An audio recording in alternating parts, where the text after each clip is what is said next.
Whoever you are, we welcome you.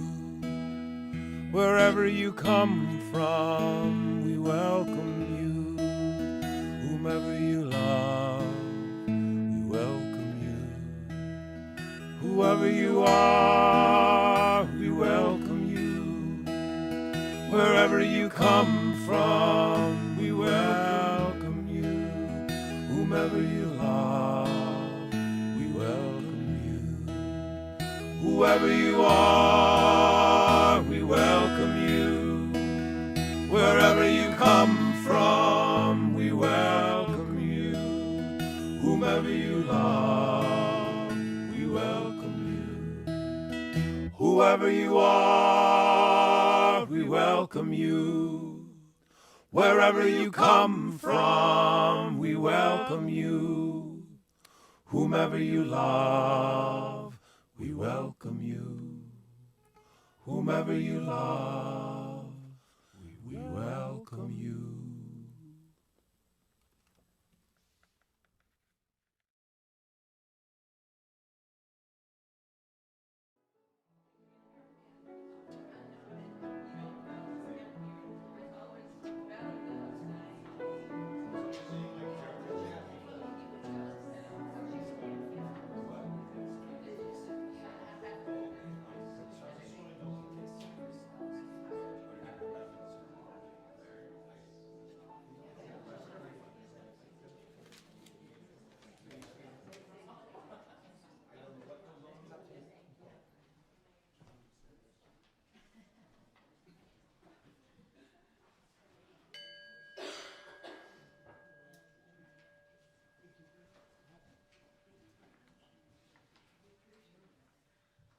Good morning. My name is Phyllis King. My pronouns are she and her.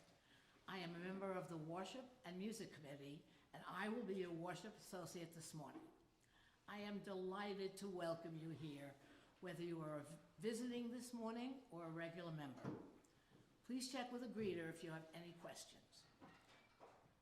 Today we acknowledge that we are located in a place that was once the Wampanoag village of Patuxent. We strive to follow their example and be faithful stewards of this sacred land. Today's service is entitled The Invitation, presented by Reverend Tom Schade. We are live streaming on YouTube every Sunday, and we welcome you to our service. It would be wonderful if you could join us in person when you're able. However, when you are not, YouTube is a great option. Our joys and concerns portion of the service will be edited out so we can ensure privacy. Because our services vary from week to week, we suggest you visit us again to experience the variety of worship we offer. If you're a visitor, please consider signing the guest book, which is in the foyer, so you can receive our weekly e-blast. Please join us after the service for coffee hour in our parlor. Whoever you are, whomever you love, whatever you believe, wherever you are in your journey, let us walk together this hour.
People get ready.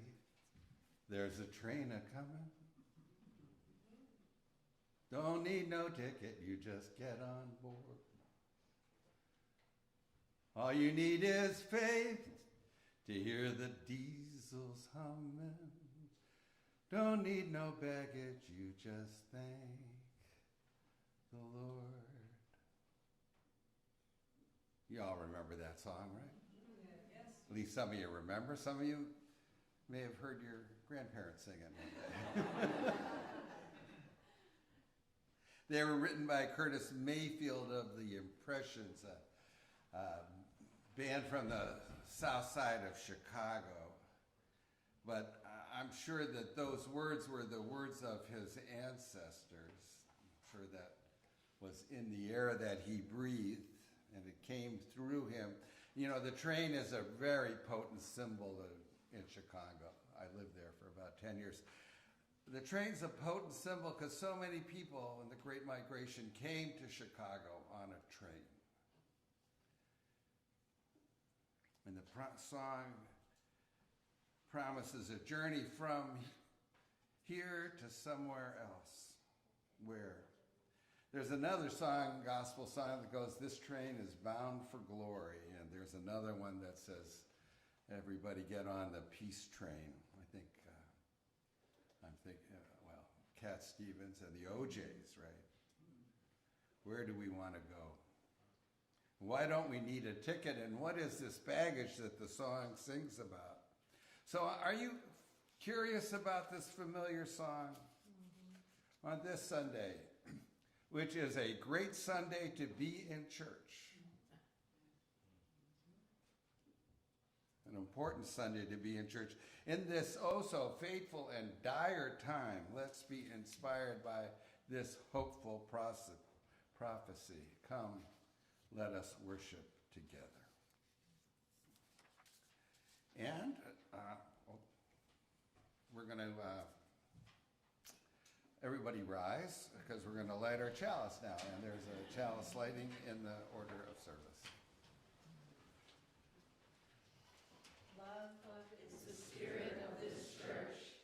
Service is this law. This is our great covenant, to dwell together in peace, to seek the truth in freedom, and to seek the truth in love, and to help one another. Please remain standing and join in singing hymn number 346, "Come Sing a Song with Me." The lyrics are on the monitors, and you can find it in the gray hymnal.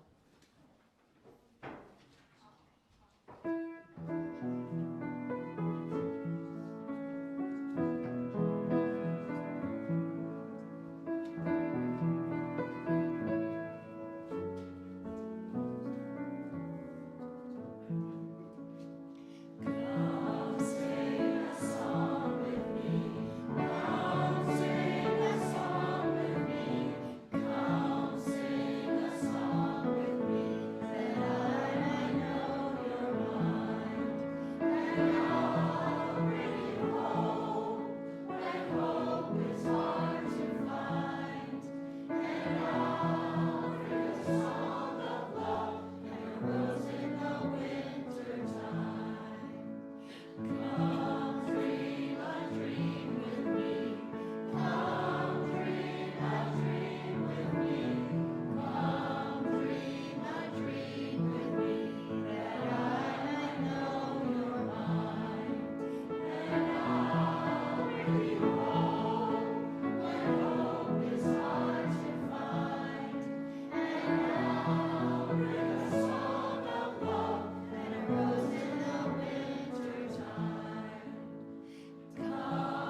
Please be seated.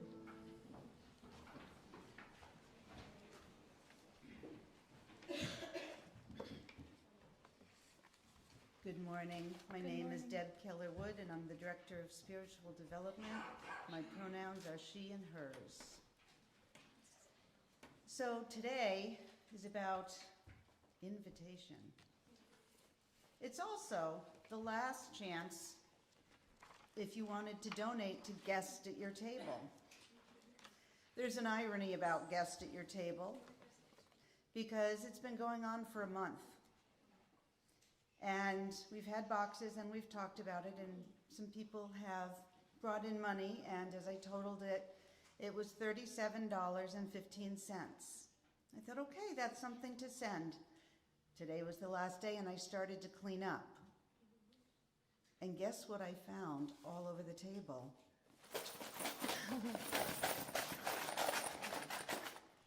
I think we just doubled it. Yay!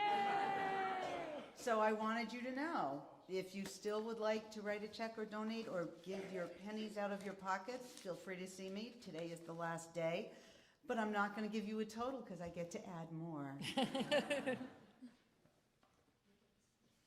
Now, you're invited. Invited. What does it mean to be invited? Maybe to be welcomed to something? To be welcomed, yes. The first thing that I thought of when I thought, what do I want to do with the youth and kids today that has to do with being invited and welcomed? And my heart went to a sad place. It went to the junior high parties when I was really shy and didn't talk to anyone.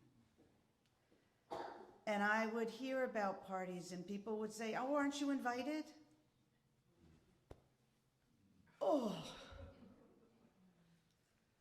And then high school, having a boyfriend for 4.5 years who was 2.5 years older than me and everybody knew. I was invited to everything. But I still didn't know anybody. I was his girlfriend. That was who I was. I wasn't me. And I thought, invitation, being invited, there's a lot of pain around that we don't necessarily think about. It's not just about whether or not we're inviting people, it's how does it feel to not be invited?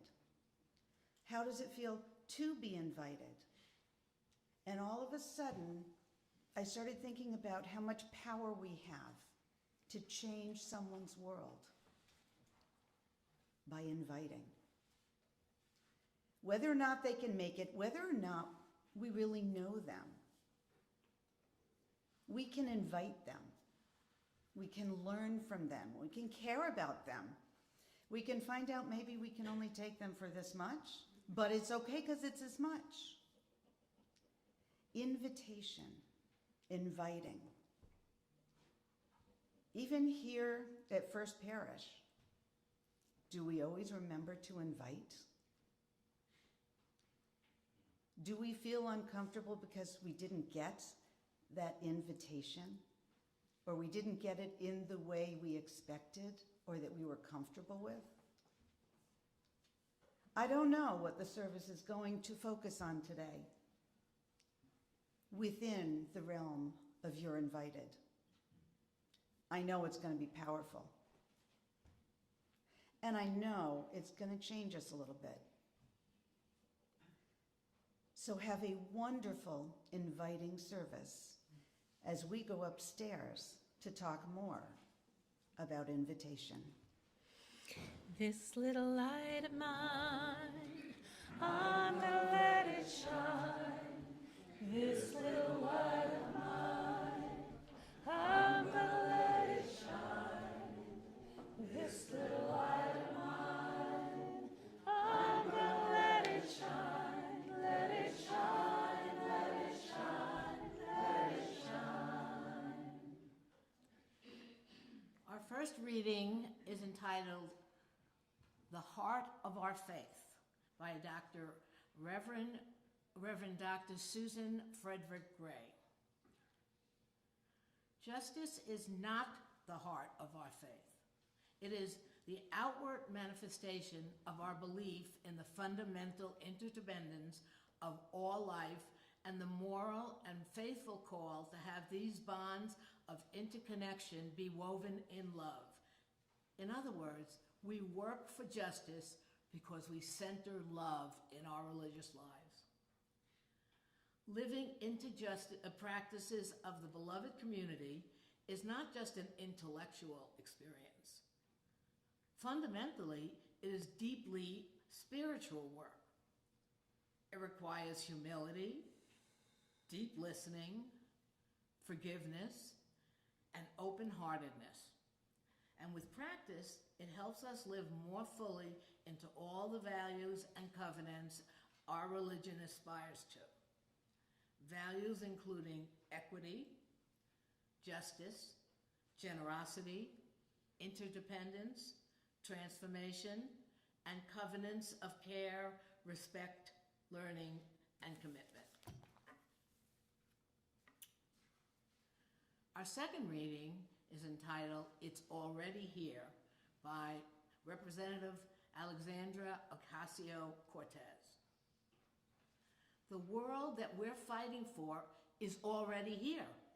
It may not be all here, it may not be the majority of what's here, but it is undeniably here. I'd like to welcome the choir up, please, to share with you the song "We're Going to Sit at the Welcome Table."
Thank you, choir.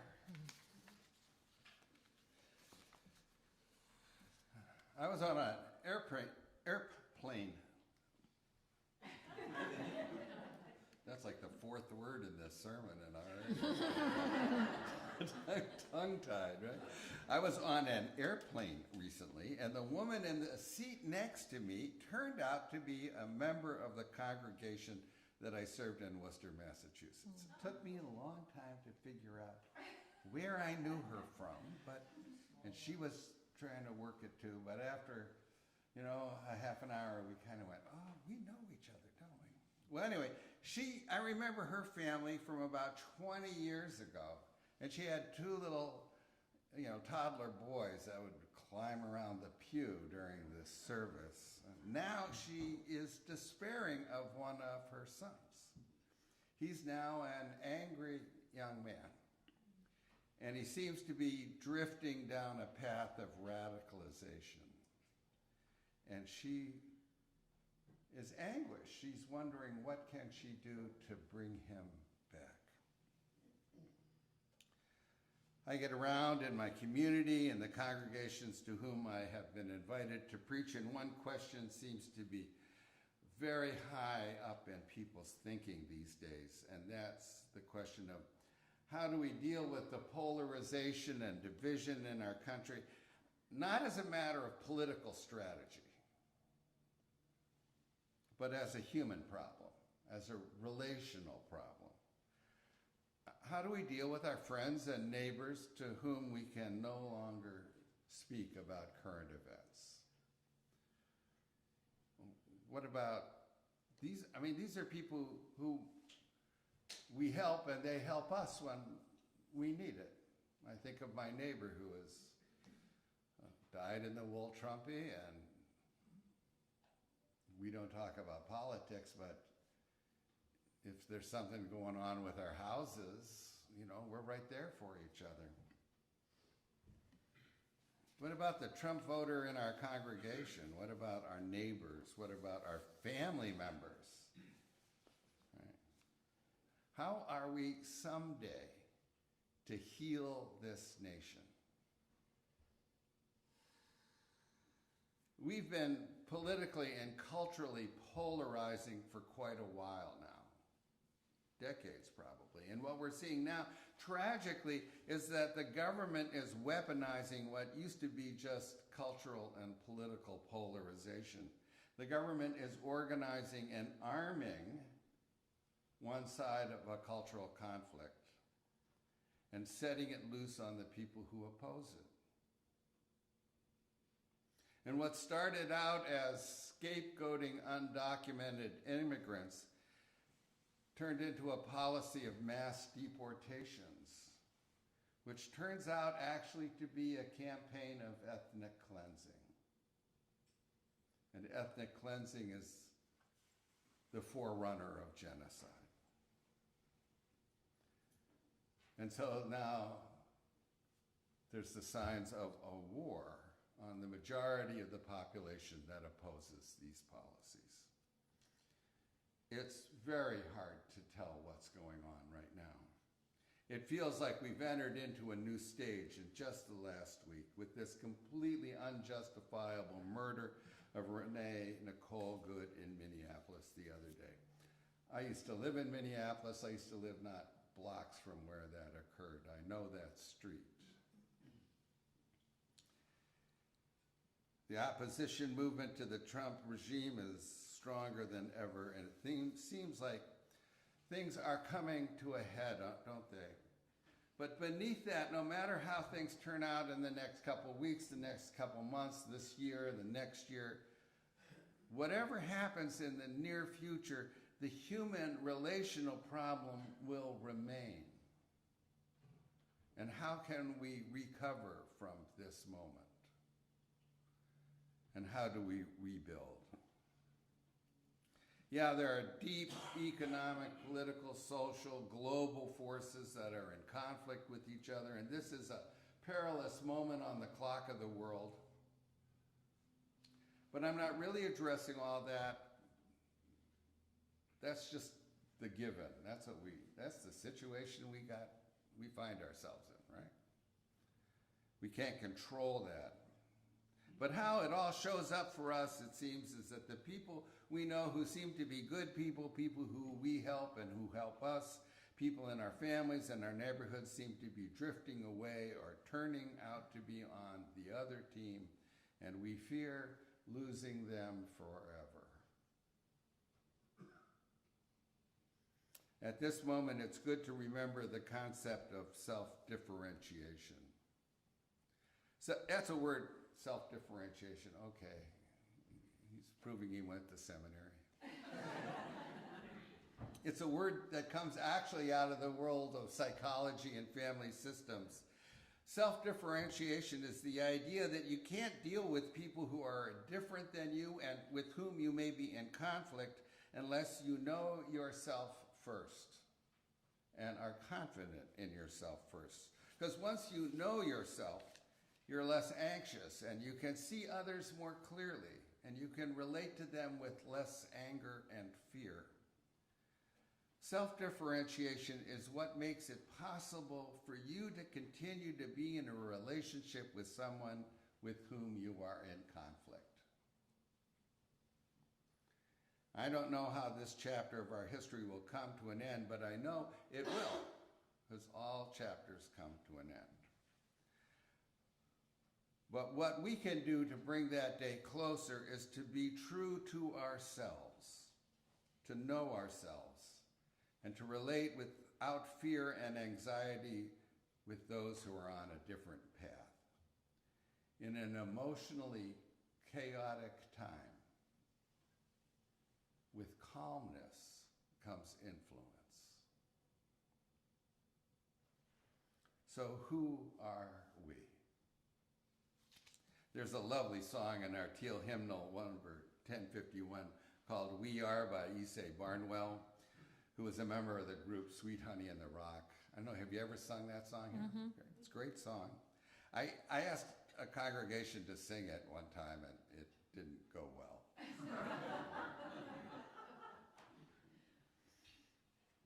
So let me just quote some of the lyrics. She says, we are our grandmother's prayers and our grandfather's dreaming. Well, my grandparents were not Isay Barnwell's grandparents. And I doubt that either of them, her grandparents or my grandparents, ever had tea with Ralph Waldo Emerson or William Ellery Channing, our ancestors in faith, right? But in some deep way, they all had a similar or even the same prayers and dreaming. They prayed for and dreamed of a time and a place where everyone would be seen and everyone would be recognized in all the ways that they yearned to be seen, and in all their identities and all their cultural legacies, in all the ways that their minds are wired. And they prayed for and they dreamed of a time where everyone could participate in the decisions that affect their lives, and all of us would be concerned with the welfare of everyone else. My grandparents, serious, very serious German Baptists of the social gospel tradition, would call that vision the kingdom of God. And we now name that dream and that prayer as beloved community. And I see that you aspire to be a beloved community. And it's not only, when we talk about beloved community, we're not only talking about, ourselves, but the world that we dream of, the world that we're fighting for, a global, loving community. Back in the days of our 7 principles, we named it a world of justice, equity, and compassion.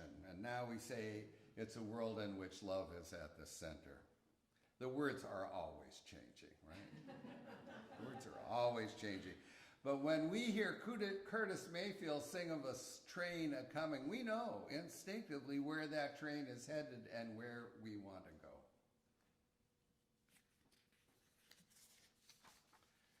We have to know ourselves. We have to remember that out of all the religious groups in America, we're in some ways unique in that we were created in our American version, though our roots go much back further, and our institutional roots, as you well know, go way, way back. But the Unitarianism and Universalism in their American versions were created in the generations after the Revolution of 1776. That generation, which is now, we're talking about the 1820s, 1830s, 1840s, those are people whose parents made the revolution, whose grandparents made the revolution. And they were wondering at that point what that all meant and how do they live up to that. In the way that maybe some of us look back at the greatest generation who fought World War II, or in that generation of Fannie Lou Hamer and Dr. Spock and all the heroes of my childhood. You see, there was a contradiction between the prevailing Calvinism of the time and the ideology of the revolution. The prevailing religion, Calvinism, said that humankind was inherently depraved and sinful, and that God creates governments among human beings to control our sinful nature. And the revolution, the ideology of the revolution said that human beings are entitled to self-government, and that we create governments among us to preserve our rights to life, liberty, and the pursuit of happiness. Those two ideas were in mix, and so they created this new religious tradition whose ultimate faith is in human freedom and human flourishing. And of course, the history of Unitarianism is very long and complicated and steps forward and steps back and this way and that way, But in 1964, the Reverend Dr. Martin Luther King addressed our General Assembly and urged us to quote, his title of his speech was, "Do not sleep through the revolution." Well, white UUs hit the snooze button a few more times. In 1987, we woke up enough to say that it was our intention, at least, that we would be an anti-racist, anti-oppressive, multicultural religious movement. And we have been trying to be woke ever since. And why shouldn't we be? Woke's better than asleep, unconscious to what's going on in the world. So we are trying to be the church of the wide awakes, Our faith, which is at heart a faith in the possibility of human freedom and human flourishing, makes it possible to hear the diesels humming, the turning of the wheels of time and history that just keep moving forward. Our work at this time is to stay calm and to stay true to who we are, and to stay true to a vision of human freedom and human flourishing in a global, loving community. They tell me I shouldn't pound the pulpit because by our words and deeds, we must always be pointing toward beloved community, pointing toward it not only as a future goal, but as a growing reality in the present. Congresswoman Ocasio-Cortez says it well, what we are fighting for is already here. It may not be the majority of what's here, but it's unmistakably here. Renee Nicole Good embodied the beloved community we are fighting for. She embodied caring for her community. She embodied courage in confronting unjust power.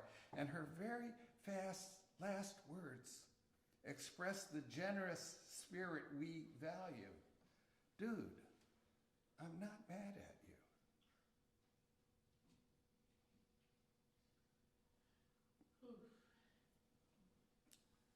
Yesterday and today, tens of thousands of people mourned her death and called our nation to turn from exclusion and death and toward welcome and life. And if you had told me just a few years ago that great numbers of white people would organize themselves to protect their immigrant neighbors from the authorities, I would have doubted you. Just as I would have doubted you over 5 years ago if you told me that millions of white people would take to the streets to protest the police killing of black men, black people. And yet, those things are happening. It happened. What we are fighting for is already here and is growing all around us. A train is coming.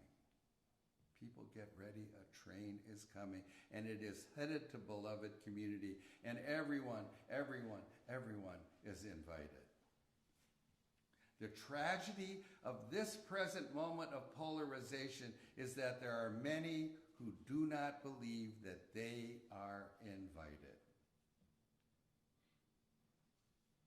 They think they have not been invited,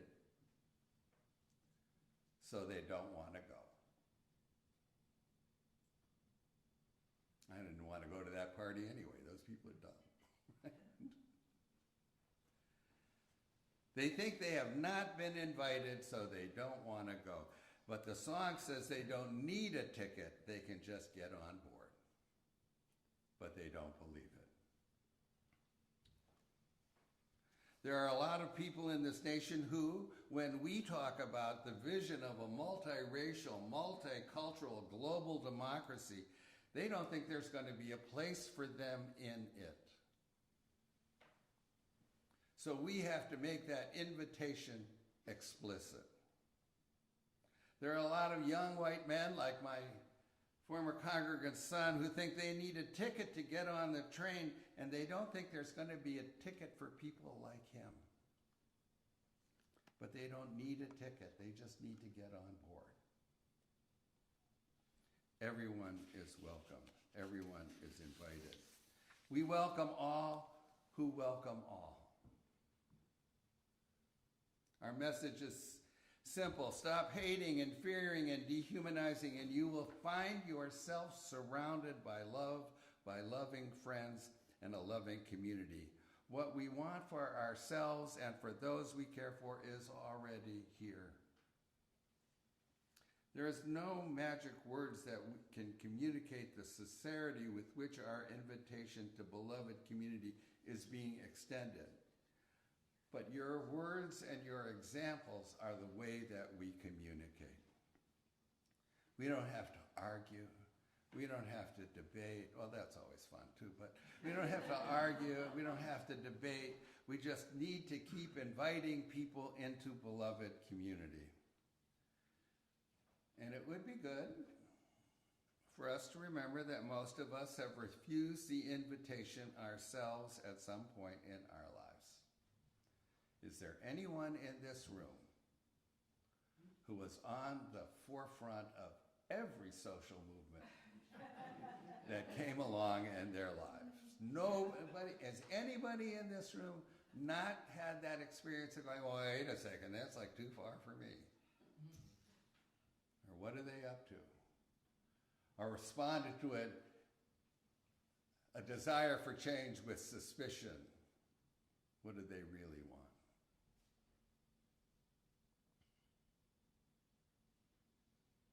Now, why is that true? Why are we? Well, it's because the world changes faster than we do. The world changes faster than we do. And so we spend most of our life trying to catch up with it. And sometimes as you get older, your legs are slower and it's harder and harder to catch up with it. But, you know, that's the work we try to do. If we remember to think that about ourselves, we should be able to be calm with those who are angrily rejecting the invitation that they think has not been offered to them. You know, when I was in seminary back around the turn of the century, the talk was in our Unitarian Universalist Association. The talk among some of us seminarians was, you know, is there actually a place for us? You know, I'm talking with a group of straight white men, straight white cis men. Is there really a place for us in this denomination anymore?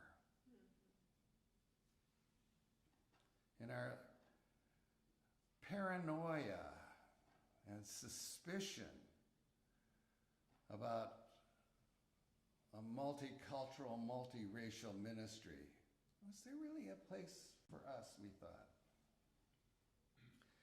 I just know that gracious people, women, people of color, black people, other men in this denomination kept extending the invitation to us again and again, even when I was sure they didn't mean me. They gave me the benefit of the doubt until I could return it.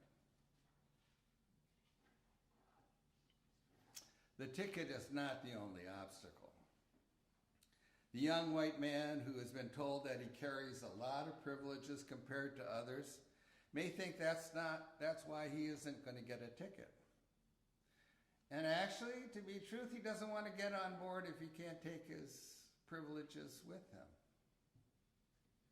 His privileges are his baggage. And he doesn't need them anymore, not where we are going. Don't need no baggage. You just thank the Lord.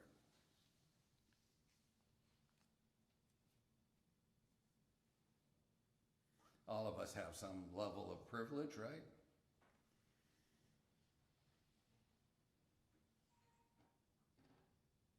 It's weighing us down.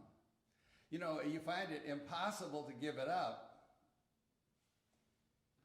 except for in this situation or that situation, but usually your privilege it's in partly in what other people think about you, and so there's nothing you can really do about that.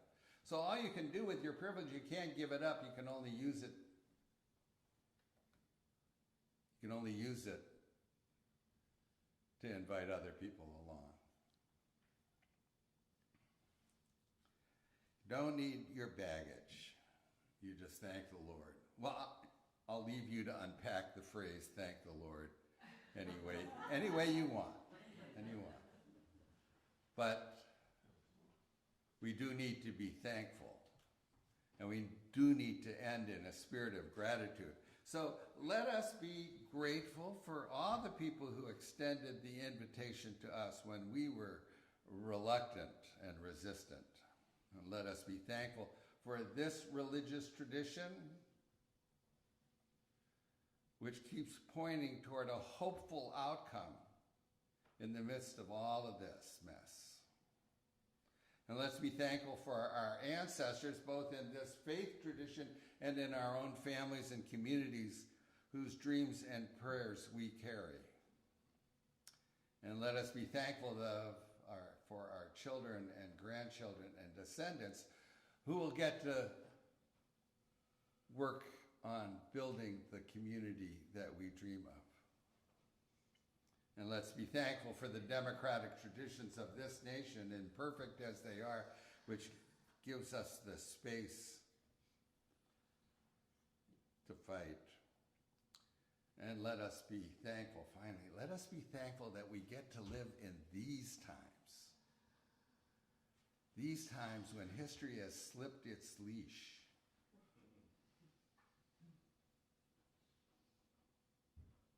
And we have the opportunity, when ordinary people have the opportunity by the decisions they make about what they do on a weekend and who they talk to and what they share and how brave they are about sharing what they believe, makes a difference and will be decisive in how this chapter turns out.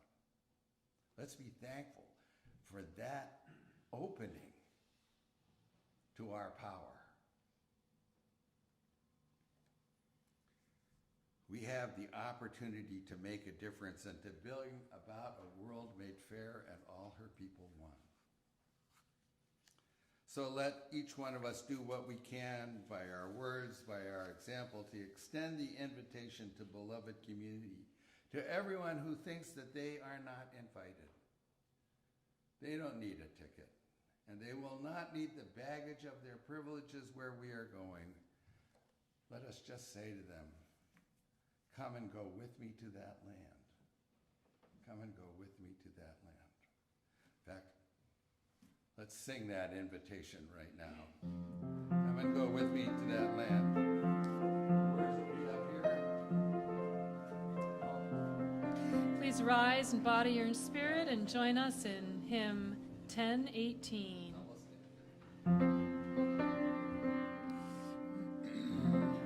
Sorry.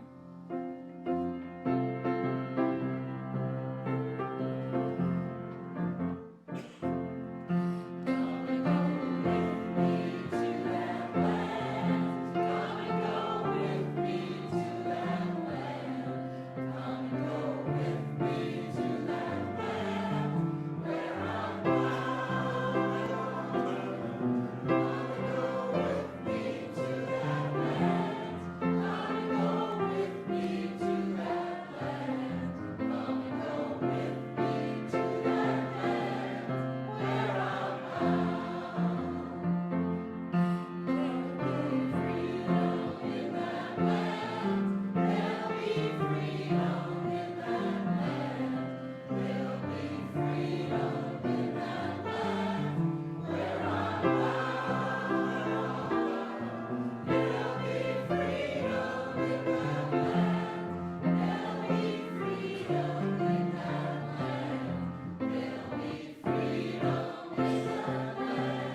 justice.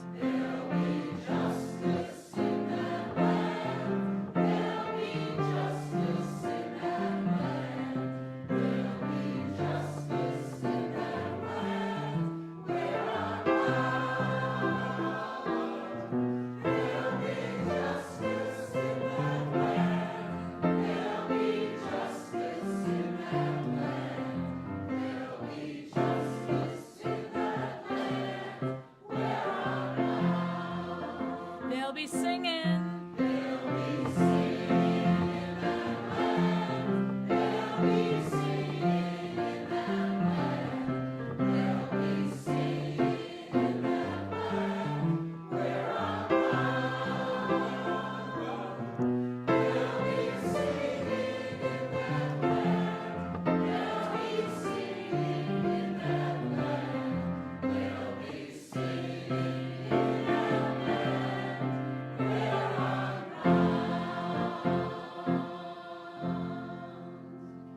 Please be seated.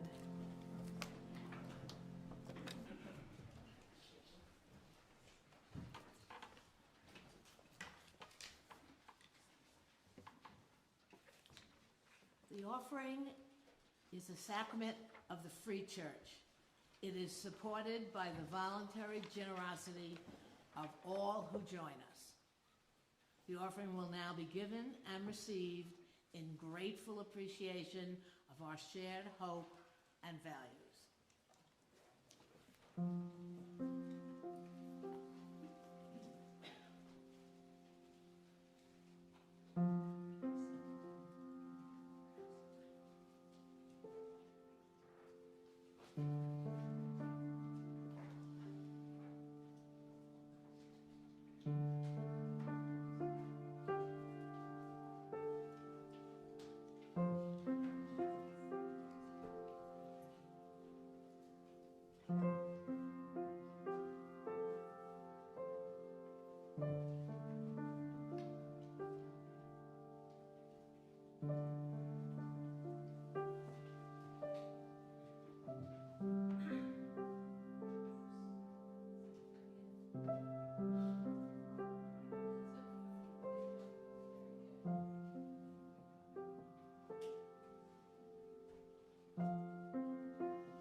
This is the time in our service when we invite people who are willing to do so and would like to come forward to share a sorrow or a joy with the congregation and to light a candle. As you do so, please be brief, speak into the mic, and let us know your name.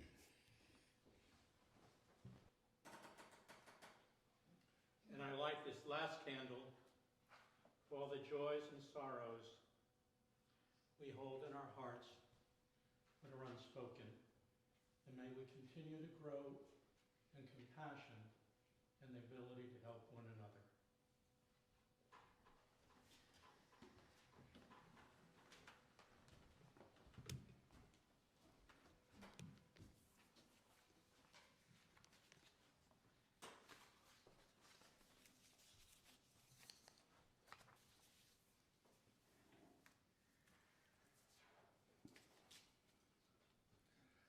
For our prayer this morning, I turn to the prayer of St. Francis.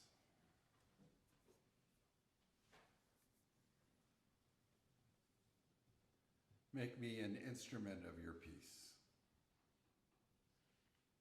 Where there is hatred, let me sow love.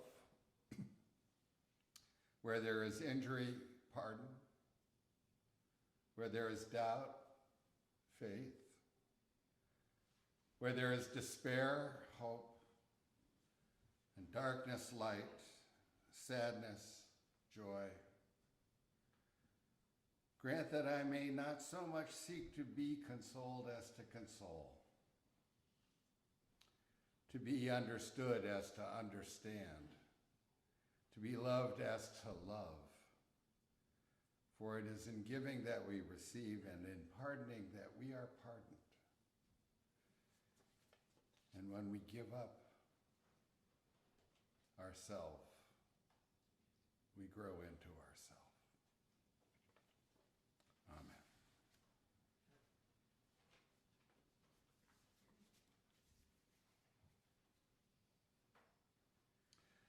A few moments of silent meditation.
Please remain seated and join in singing our Song of Inspiration, number 123, Spirit of Life.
Before the benediction, just let me say I'm so grateful for this chance to be with you for worship, and your warm welcome is always a high point of coming here. And I have been asked to come back a few more times in the spring, so I'll have to think of new things to say. But my benediction will always be the same. And that is to remind you that what we are fighting for is already here. There's a tremendous power at work right now. And it shows up in every person who shows courage in facing injustice, and every act of compassion and love, everyone who reaches out to be a friend to someone who needs one. And that power is at work, and I just remind you, you can trust that power. You can trust that power with your life.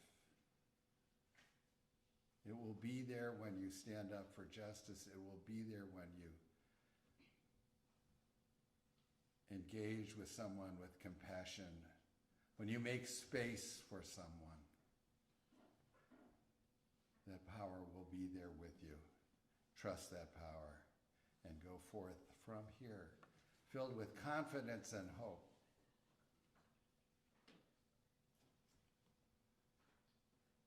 A better world is coming. Amen. And bless you all.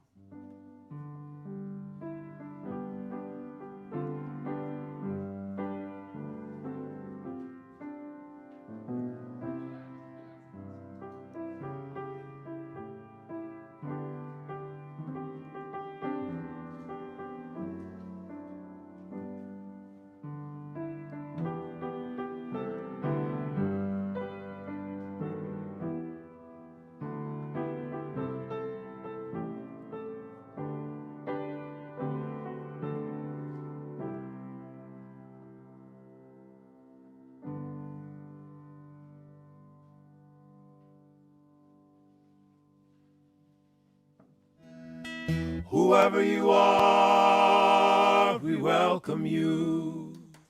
Wherever you come from, we welcome you. Whomever you love, we welcome you. Whomever you love.